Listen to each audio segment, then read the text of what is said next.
friends, my name is Sarah, and today I'm here to share with you the best and worst books of 2016. As I'm sure you know by now, I read 100 books in 2016, and as with every reading year, there were some books that stood out for their greatness and others that stood out for their not so greatness. So today I'm going to share some of those with you. Just to get this out of the way at the beginning, all of the worst books I'm going to share with you, I gave 1 or 1.5 stars, and all of the best books I gave 4.5 or 5 stars. With the exception of the absolute best and absolute worst books of the year, these are in no particular order, and I have also included my best and worst series of the year. So that we end on a positive note, we will begin with the worst books of the year, starting with Dear Mr. Knightley by Catherine Ray. I read this book pretty early on in the year, and it was in fact the first book that I gave less than 3.5 stars throughout the entirety of 2016. There were 3 major things that I did not like about it. One was the writing style. It was just not very captivating or interesting, and I really didn't find myself that engaged in the story. 2 was the main character. She was raised in the foster system and is given a grant to go to a journalism school, with the caveat being that she has to write letters to her anonymous benefactor. And so the entire book is written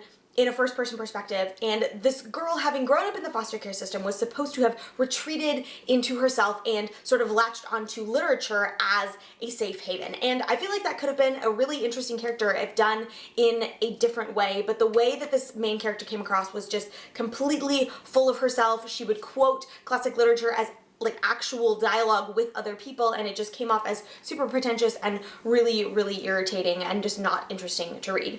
The third and final thing that really sealed the deal and made this a heck no book for me was the ending of it. It is actually a modern retelling of the book Daddy Longlegs, which I read as a kid and remember loving, and I will have to go back maybe and reread the end of Daddy Longlegs and see if it ends in the same way, because the way that this ended, it was just nope, super creepy, not a fan at all whatsoever. My next worst book of the year was Harry Potter and the Cursed Child by Jack Thorne, John Tiffany, and J.K. Rowling. Obviously, Harry Potter and the Cursed Child was much anticipated, and I know some Potter nerds that loved it, some that hated it, some that were sort of in between, and I am very firmly in the this is awful and I pretend that it does not exist camp. Aside from the fact that I just thought the plot was completely ridiculous and the entire premise for the story does not in any way, shape, or form fit with the development of certain characters from the original trilogy, as a play itself, it's just not well written. Like, the dialogue was not that good, the descriptions were too descriptive for a play, and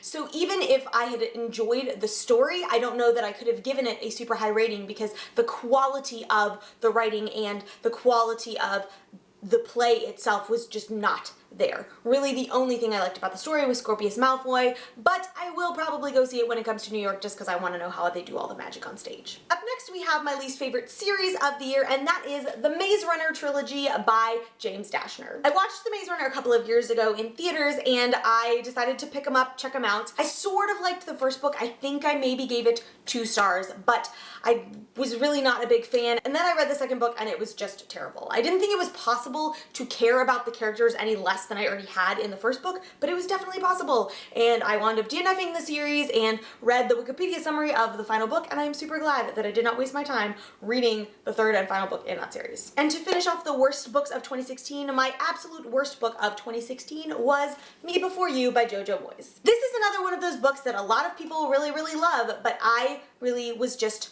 not a fan. I didn't find the writing to be particularly great, and I didn't really like either of our main characters, but the thing that really made this the worst book for me was the incredibly problematic and horrible representation of people with disabilities. Really, no matter how you slice it, the primary message that comes across in the book is that if you are a person with a disability, your life is not worth living, and the only value that you have is to improve the life of able-bodied people. And I don't care like what your perspective on really anything is, but that is not an okay message to send in literature as a whole. And so for that reason, Me Before You is without a doubt my least favorite book of 2016. Now that all the unpleasantness is done, let us jump into my favorite books of 2016, starting with Ink and Bone by Rachel Kane. This is the first book in a new YA dystopian sort of alternate history trilogy where the Great Library of Alexandria was never destroyed and has turned into a dictatorial superpower that controls all access to knowledge. It's got steampunky elements, the themes are great, the writing is fantastic, the world building is amazing, the characters are wonderful, and I just gushed and gushed and gushed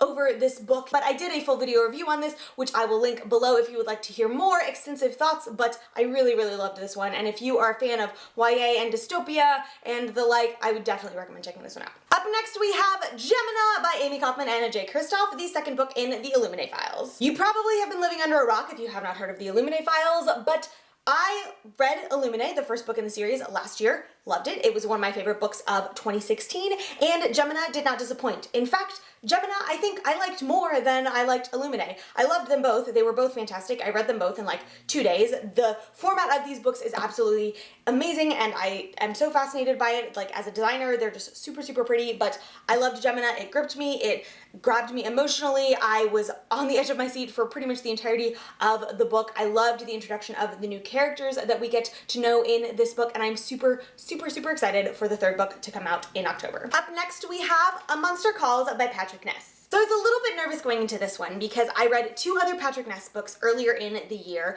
that I was a little bit disappointed by. They weren't terrible, but they didn't live up to my expectations, and I'd heard a lot of hype about this one, but it was absolutely beautiful. I planned on reading like half of it one night and then finishing the next night, and then there I was at 2 o'clock in the morning sobbing in my bed.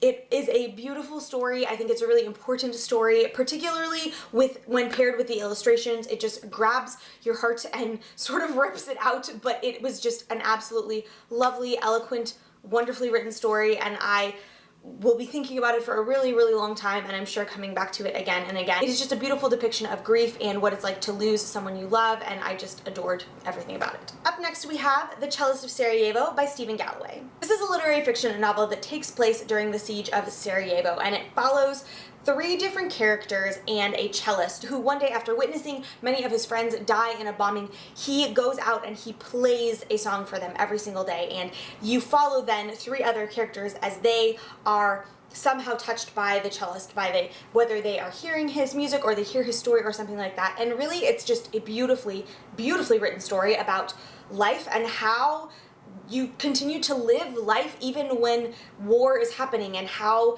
part of resistance of something like the terror of war is just by not being afraid and by going about your life as normally as possible. It is absolutely exquisitely written. I loved the different characters, the story, the themes. It's just, this is in so many ways a representation of some of my favorite things about literature in general. Absolutely poetic writing, beautiful themes, beautiful characters. It's just, yeah, it's wonderful.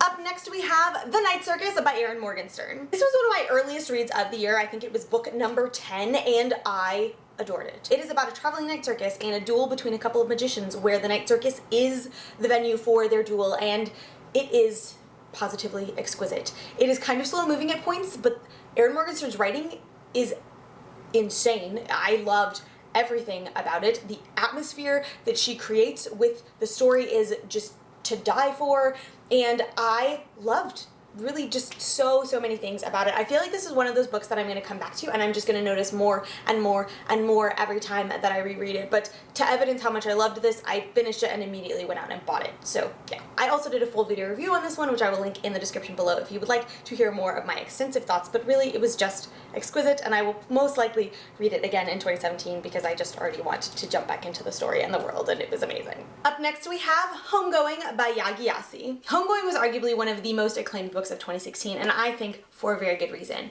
It follows 2 half-sisters that are born in Ghana, one who stays in Ghana and the other who is sold into slavery and sent to America, and it follows their families through the generations. So it's effectively a collection of short stories as you follow one generation after another for each of the 2 sisters' lines, and it is so beautiful. I loved so many of the characters, though some did feel a little bit more developed than others.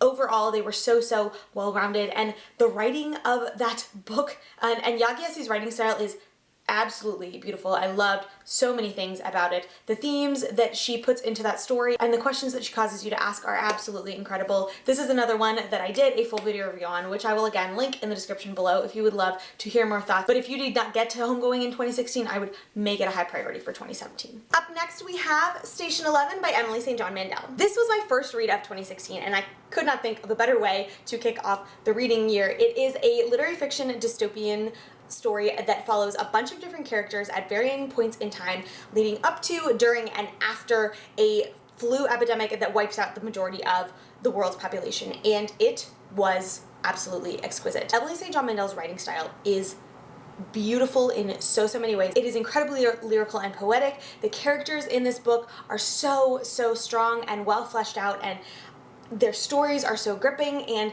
the themes in this book, oh my goodness, the themes in this book had me reeling and asking so many questions for weeks after I finished it. I also did a full video review on this one, which I will again link in the description below if you would like to check out more of my thoughts. But really, similar to The Cellist of Sarajevo, this is an example of so many things that I love about literature. Beautiful writing, beautiful characters, beautiful themes, just beautiful things all around. And finally, my favorite individual book of 2016 was The Nightingale by Kristen Hanna. This is a historical fiction novel about two sisters living in Nazi-occupied France who take separate routes, one joining the resistance and one staying in her home. And it is about how they survived the war. And it is absolutely exquisite.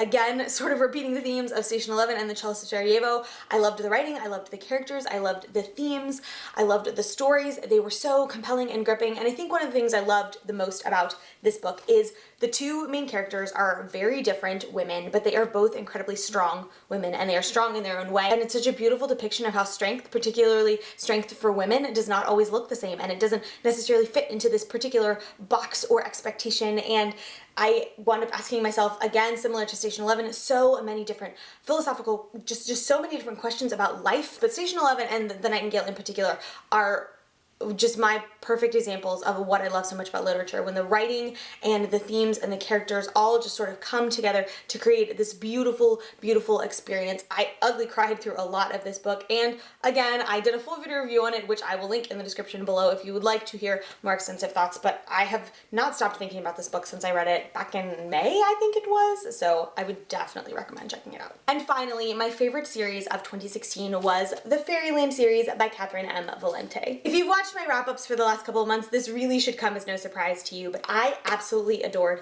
everything about the series. It was recommended to me first by Mari from My Name is Mari Ness, and it follows a little girl named September who goes off to Fairyland, and it just goes through the different adventures that she has from book to book. Like any good fantasy series that has great characters, that has a very fantastic and wonderful world that you get to encounter and jump into. But I think my favorite thing about the series, the thing that really set it apart for me and just like dug deep in my heart as a favorite, was Catherine Valente's writing style.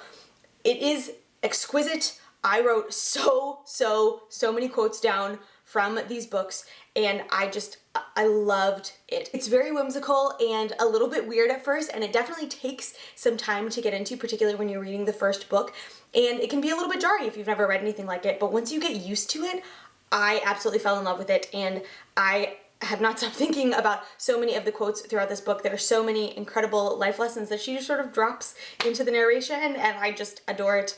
Like, I will be rereading and rereading and rereading and rereading this book series for years and years to come, because it might be a middle grade fantasy series, but anyone that reads this series can learn so much. And if you have not picked up Fairyland, like, make that your priority in 2017. Well, there you have it, friends. Those are the best and worst books of 2016 for me. If you have read any of these books, I would love to hear your thoughts, but I would especially love to hear what your favorite and least favorite or best and worst book of 2016 were. If you want to follow me elsewhere online, you can find me on Twitter, Instagram, and Goodreads, all at Sarah Ann Hayes. The links for those profiles will be in the description below. Thank you so much for watching. I hope you enjoyed this video. Don't forget to subscribe, and I will see you next time.